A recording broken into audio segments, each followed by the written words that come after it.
Alright, in today's video, I'm going to show you how to complete the typography monogram assignment. Alright, so if you read this, it says create 4 black and white monogram designs in a 4-inch square format using your initials first, middle, and last. Okay, vary fonts and overlap letters to create interesting positive and negative shapes. You may reverse the color of overlapping negative spaces to enhance the effect. To do this, we're going to use the shape builder tool. I'm going to show you how to do that. So you're going to use the shape builder tool to knock out parts of your letter to make them more defined. You're going to use Illustrator, and I'm going to show you how to set up your specs right now. So this is what we're going to create, something that looks like this. Okay, so this is a lesson in positive and negative space. It's a lesson in learning how to add multiple artboards to your workspace, how to use clipping masks, how to utilize the shape builder tool in something other than just shapes, and obviously how to use typography and text. All right, so we're going to go ahead and get started. We're going to jump into Illustrator. I'm only going to do 1. You guys are going to do 4. Okay, so we're going to create a new file, and if you don't see this stuff here and you see Illustrator right here and File, you can always go to File and then New, okay, or Open if you're trying to open a file. And then when you do that, sometimes this looks different. There may not be anything here. What you can do is go to Print, okay, and then from here everybody else can do this. So we're going to go ahead and name our document first initial last name underscore monogram. We're going to change it, make sure it's set to inches. We're going to make this 4 and this 4. And we're going to change our artboards right here to 4. So you can either type in the number 4 or you can use your up-down arrow keys. Okay.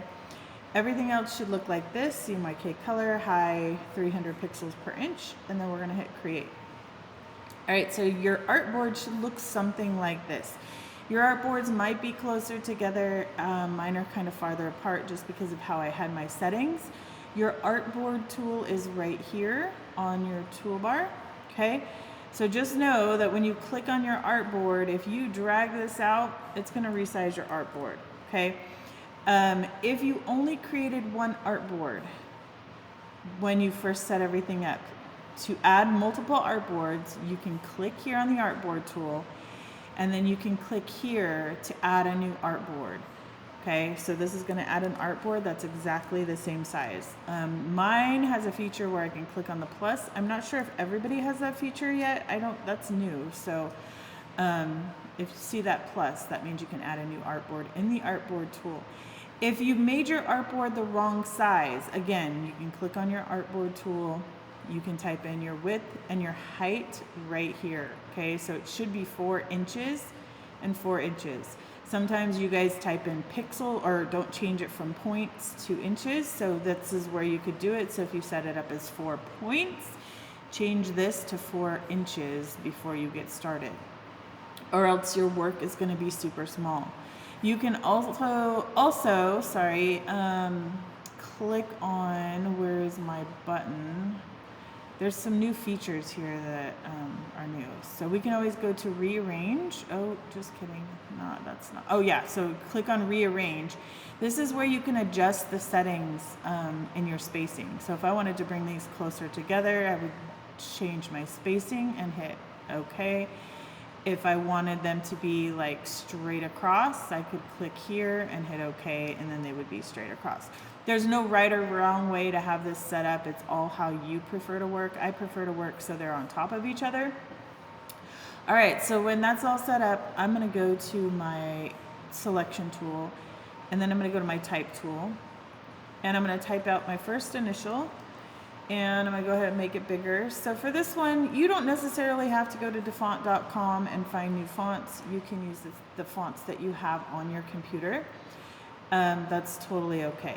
So what you're going to do, you can flip this, you can rotate it, you can turn it upside down. I don't care how you do it. What I want to see is that you are utilizing your type and the amount of space you have on your artboard, okay?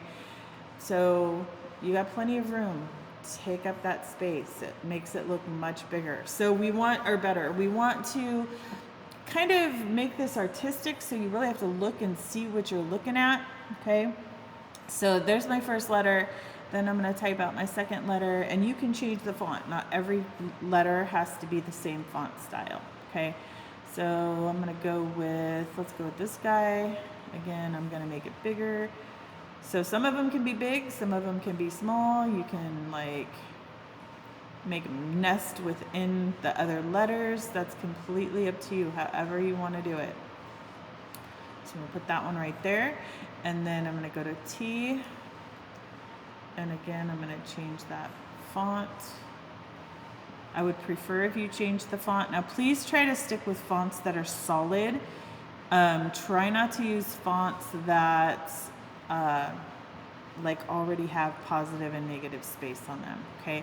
So maybe do a thin font, a fat font, and I don't know, a decorative cursive font, okay? So actually this one, I'm gonna do this font.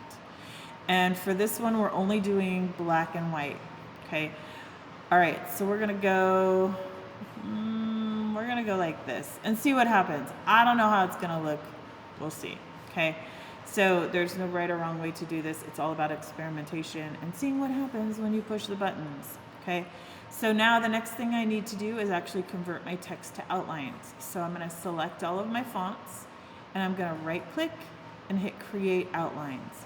Now, if you don't see create outlines here, this is what it's gonna look like when you create outlines. If you don't see create outlines, when you right click, you're gonna go to object, and you may have to click expand appearance first, and then go back to object and see expand, okay? This does the same thing. It turns your text into a shape. You can't go back and change your font. You can change the color, the size, all of that, but you can't change the actual character, okay? So now I'm going to go to my shape builder tool, and I'm going to hold the minus key. And what I'm doing is I'm going to subtract, holding option, I'm subtracting the letters that are overlapping each other, the parts of the letters that are overlapping each other. Okay, so this may work, this may not. We're going to find out right now. All right, so I'm going to start by holding option and clicking on this piece. And then I'm going to click on this piece and this piece.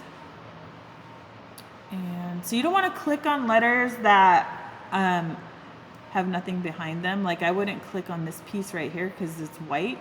And that would just like look silly. Like I wouldn't be able to tell what that letter is at all. Okay.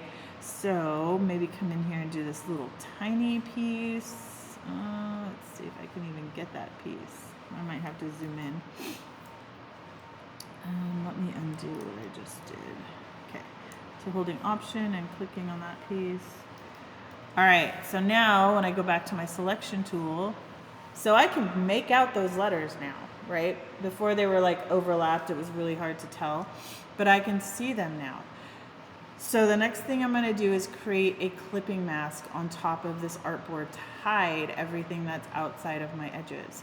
So I'm gonna use my rectangle tool, and I'm going to draw a rectangle. The color doesn't matter. You could even do one that was transparent or didn't have a color or a fill, okay? So I'm going to use my selection tool, and I'm going to select everything on that artboard. So I'm clicking and dragging across, and then I'm going to right click and hit make clipping mask, okay? So you can also go up here to object, where is it? Object, clipping mask, and then hit make, okay? All right, so what that did, it hid everything outside that artboard. That's your first one. The next thing I'm gonna do is lock my layer. So on your layer panel, if you don't see your layers, you're gonna go to window and turn on layers, okay? I'm gonna lock that first layer in place. To lock it, I'm gonna click on this eyeball right here, and it locks that layer, so now I can't do anything to it, okay? Can't move it, can't draw on it, nothing. Then I'm going to add a new layer, and this is going to be my second artboard. So if you want to do this one first, you can. If you want to do this one first, it doesn't matter. Okay, so you're going to repeat the process that you did with the first one to the second, the third, and the fourth one. When you're all done, you're going to save your file as an Illustrator file, put it inside your Illustrator folder, make sure that it's named properly, and hit save. and then I'm going to export my JPEG file. But this time when you export, this is important, you're going to hit export as, you're going to make sure it's a JPEG, you're going to click use artboards, you're going to check this button. Okay, what this is going to do, it's going to export each artboard individually and give it its own name. So it'll be monogram1, monogram2, etc. Okay, and then hit OK. I'm going to replace this because I had already saved it. So now when you turn it in, you're turning in your one Illustrator file and 4 JPEG monogram files. Okay, so let me show you an example of what it'll look like. Let me show you a student example who's already turned it in. So this is what it'll look like when you turn it in. Okay, so I have one Illustrator file and then 4 JPEG files. Okay.